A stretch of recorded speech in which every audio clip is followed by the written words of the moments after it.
Investigators turned to a genealogy website to try to solve a young woman's murder. 18-year-old Angie Dodge was killed at her home in Idaho Falls. The killer left DNA at the scene, but police could not find a match for nearly 2 decades. In tomorrow's 48 Hours, Anne-Marie Green investigates a controversial technique police used to search for Angie's killer. The ability to kill is obviously somewhere in all of us because it happens every day across the country. In 2014, Michael Usry was living in New Orleans trying to break into the film industry. When I shoved her body over in the shower, I just kept stabbing her.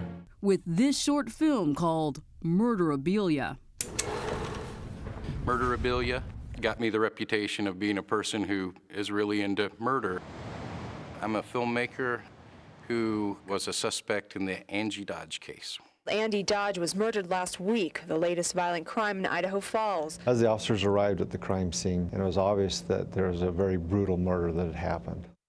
Angie was my only daughter, and she's my baby.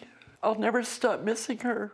Carol Dodge thought her daughter Angie's killer would be caught quickly. Police had his DNA, a pristine sample, says DNA expert Greg Hampikian. It's a single profile, complete identification, one man to the exclusion of everyone on the planet. For nearly 2 decades, police couldn't find anyone who matched the DNA. So in 2014, they got creative and searched a public DNA database owned by Ancestry.com. My whole purpose is to find who killed Angie Dodge. Armed with the DNA, they hope to find someone related to Angie's killer. They got a hit.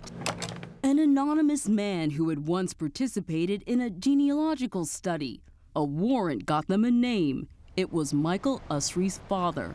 There are 34 out of 35 LLs that match. Who wouldn't be, drawn to that? With that many matching DNA markers, police were sure they were in the right family tree. So when they found a son who was just the right age, they brought him in for questioning. I certainly didn't want to submit my DNA for a murder case. Probably like most people, I just kind of buckled under the pressure and said, okay. Nobody ever thinks that they're going to get picked up by the police and taken into an interrogation room and questioned about a murder. When it happens to you, it's definitely a game changer.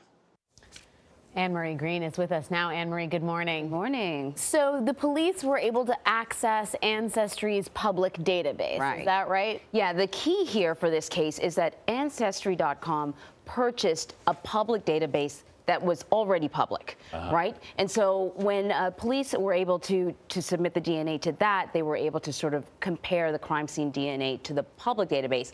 After this happened, they made that particular database private so that no one has access to it, or at least police don't have access to it. And that's the key. Some databases are public, some of them are private. So the public, you don't need a warrant, but the private, you got to go get a warrant. Precisely, right, exactly. And so, one of the things I think a lot of people will wonder when they see this story is, hey, I've submitted, or my mother has submitted, I got it as a birthday gift. Should I be concerned? And the two biggies are Ancestry.com and 23andMe. I've done 23andMe. In fact, that's how I came to this story, is after researching it myself. And the biggest thing that you need to know is that these are private databases, so police will need a warrant. It's just that the one in this case was public. A lot of concern on the part of consumers about where their DNA is being used. Yes. Who's using it? Anne-Marie, thanks for that. You can learn if police found the killer by watching Anne-Marie's full report, The DNA of a Killer, tomorrow night on 48 Hours. It airs at 10, 9 Central, right here on CBS.